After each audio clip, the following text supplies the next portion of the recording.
What's up, guys? We're back with some Radical Red Hardcore mode, version 4.1. I encourage all of you guys who play this game to download the latest new patch of this game. It has a lot of awesome new features. But in this video, we're going to be doing 2 battles, and the trainer that we are battling against is called Dumbass Jojo Fan. And I try not to swear too much in my videos, but that's literally what the character's name is called. And this is obviously a reference to something. Now, I believe it's a show. I live under a rock, however, so I haven't ever seen or heard of this show.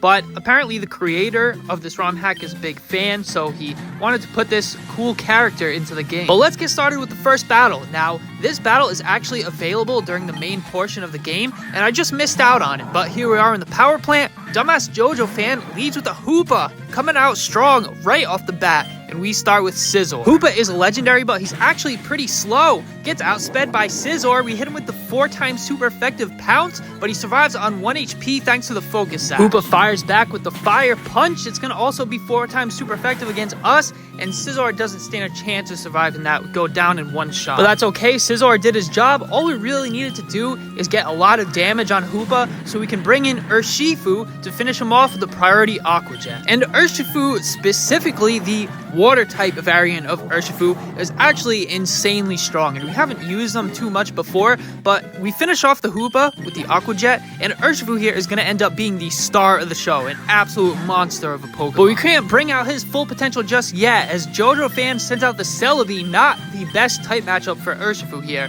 Now, it's a shame that we don't have Scizor anymore. A bug-type Pokemon would be great in this situation. But we're going to have to go for our next best option, which is going to be our Fire-type Charizard. And Charizard, of course, is a fan favorite, but specifically, I wanted to use Mega Charizard X here. We're not going to Mega Evolve just yet, though. We bring him into a 4x resistant Giga Drain, get Charizard onto the field safely, and we're going to go ahead and Mega Evolve into Mega Charizard X. And since we're playing as Alain, of course, who is notorious for his Mega Charizard X from the Pokemon anime, I thought it would be thematically cool to bring Charizard here. Celebi gets off the nasty plot, and we better hope that we're able to take him out this turn. We go for the Flamethrower. It does big damage, but not quite enough to take him out, and it was a mistake not running Flare Blitz here, because Mega Charizard X has a higher attack stat than he does special attack, and that mistake is going to cost us, and we go down to the +2 Earth Power. Again, just not running Flare Blitz there, even just having a higher base power. Forget the attack versus special attack stats. Flare Blitz would have done enough damage on base power alone to take out Celebi, but at least we got him down super low. Mega Charizard X just had to make an appearance at least, but now we can bring Urshifu back in, get off the priority Aqua Jet, and even though it is type resistant, it deals enough damage to take out the Celebi. Now we are taking Life Orb Recoil in the process, and that might come back to bite us later, but for now, Urshifu is hanging in there, and we see the Ogerpon come out next. This is the Cornerstone Mask Ogerpon, and it definitely is cool to see some of the latest DLC content coming in from the latest 4.1 patch. Ogerpon knocks off our Life Orb, and this is actually going to end up saving us, but not quite yet. We go for the close combat, and it deals just as much damage as it would have with the Life Orb, so we're going to save ourselves from Life Orb Recoil, and now we can just get off a priority Aqua Jet to finish him off from that 1 HP sturdy, and Ogerpon goes down. And no, Ogerpon knocking off our Life Orb just saved us 2 turns of Life Orb Recoil. So we've still got green health left, and we see Shiny Machamp come out next. Now this Machamp has a similar ability to Parental Bond, which is Mega Kangaskhan's ability.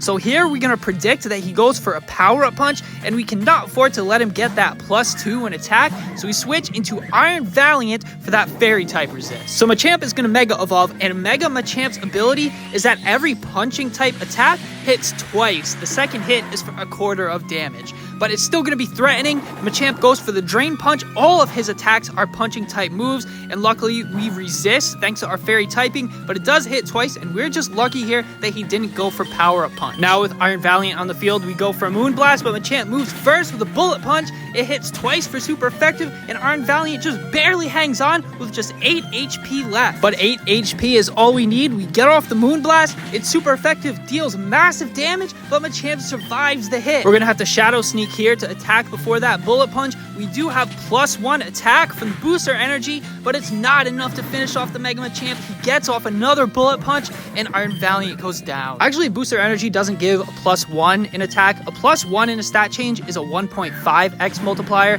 whereas Booster Energy only gives a 1.3x, unless it's Speed. Speed, it gives a 1.5. But you can probably guess what comes next. We bring Urshifu back in, finish him off with another Aqua Jet, yet, and this has become a recurring theme throughout this entire battle. Simisear comes out next, and it looks like our opponent is running out of options. Definitely not the best matchup into Urshifu. He does outspeed us, however. Simisear lands the Focus Blast, and we can only hope that Urshifu survives, and we just barely do on 21 HP. Fire back with a Surging Strikes, and after 2 hits, Simisear goes down. And Urshifu would not have been able to tank that attack if it weren't for Ogerpon knocking off our Life Orb. Our Life Orb being knocked off has saved us 3 turns of Life Orb recoil, which has definitely put us way under the range of that Focus Blast. Dumbass Jojo fan is down to his final Pokemon and sends out Aegislash to save the day. We've got to be careful of this one. However, we're not even going to get a chance to attack as he goes for the priority Shadow Sneak, and unfortunately, Urshifu goes down. Now we've still got 2 Pokemon left versus our opponent's 1, but Aegislash can definitely still mess our day up if we're not careful,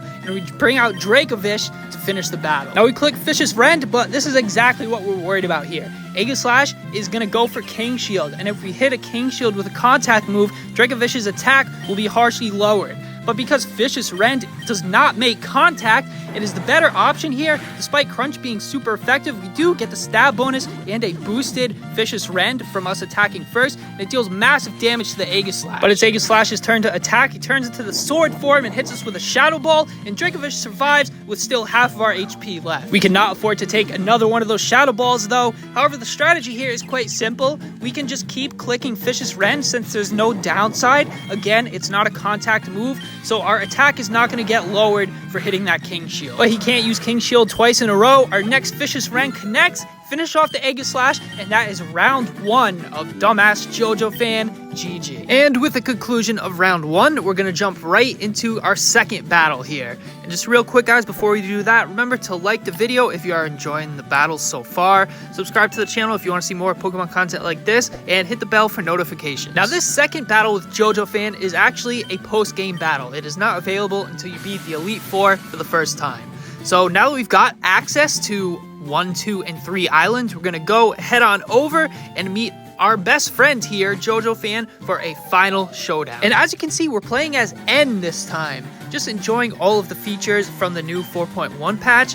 And this time around, Jojo has a whole different team, and they're a lot stronger, all level 100s, and it's going to be an even tougher battle than the first one. Here we go. Dumbass Jojo fan wants a rematch, and we're going to give it to him. He leads with Galvantula, and we're going to see a return of our good friend, Tasty the Talonflame. By the way, guys, if you want to pick a Pokemon to nickname and see it featured in the videos, be sure to check out channel memberships. It's a cool way to support the channel, too. Now, this Talonflame lead here is insanely good and straightforward. We're just going to click Acrobatics, we're faster, and deal some big damage, and Galvantula fires back with the Sticky Web. Now, I originally tried running Defog on Talonflame here to get rid of the Sticky Web, but since we all know the Radical Red AI cheats, if Galvantula sees that we are running Defog, then it will not go for Sticky Web, and instead, it will just fire off a Thunderbolt and take down Talonflame. So it's better to just let him get up the Sticky Web.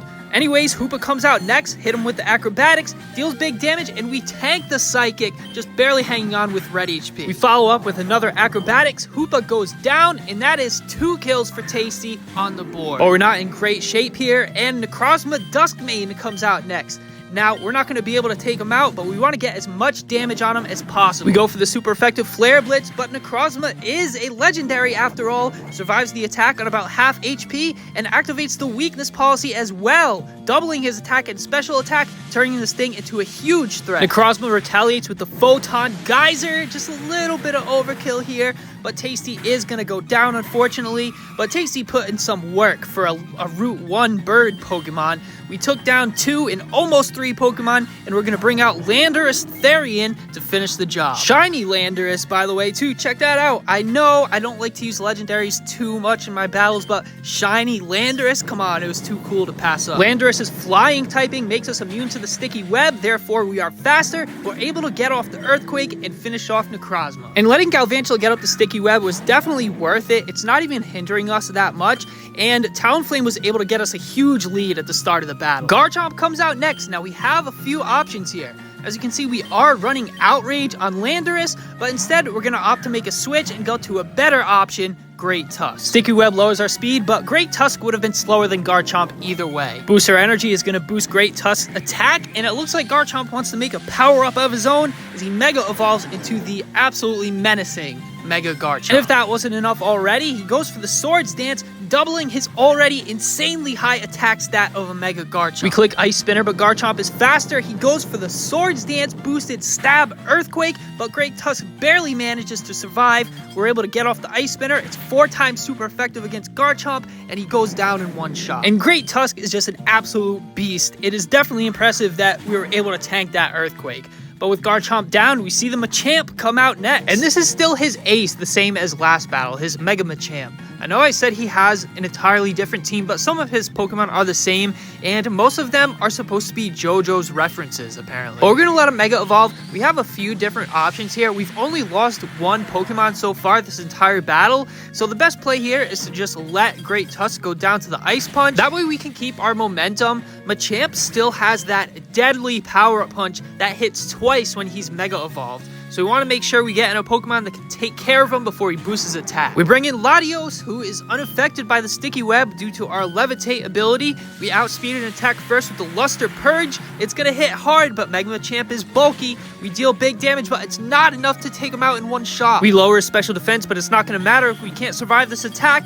He goes for the Ice Punch. It's super effective. We survive the first hit, but thanks to Mega Machamp's ability, it connects a second time, and Latios goes down. But we still have a pretty big lead here. It doesn't matter too much. All we need to do is send in a speedy Pokemon to outspeed and finish Mega Machamp off for the kill. We bring in Regieleki, and speaking of speedy Pokemon, Regieleki is quite literally the fastest Pokemon in the entire franchise. So having our speed lowered by 1/3 from the Sticky Web doesn't matter. We're still way faster than Mega Machamp and finish him off with a Thunderbolt. With his ace down, dumbass Jojo fan is down to his final Pokemon, and Huntail comes out to try and save the day. His Intimidate lowers our attack, but that doesn't matter. Regieleki is a special attacker. Our speed is also lowered by 1 stage from the Sticky Web, but that doesn't matter either. We're still way faster than Huntail. We hit him with the super effective Thunderbolt. Huntail goes down, and that's GG, dumbass Jojo fan. And Regieleki is so OP, he doesn't even care about the Sticky Web at all. That's how fast Regieleki is. And I know I kind of went crazy with the legendaries this battle, but since it's the post game and there's a lot of cool roaming legendaries and a lot of cool legendaries available from doing raids, I wanted to use some. Legendaries are fun to use on occasion. But how do you guys feel about legendaries? Do you think it takes away from the spirit of the challenge? Let me know in the comments what you guys think. But anyways, that's it for today's video. I hope you guys all enjoyed it. Excited to do some more post game stuff in Radical Red. And as always, thank you all so much for watching, and see you next time.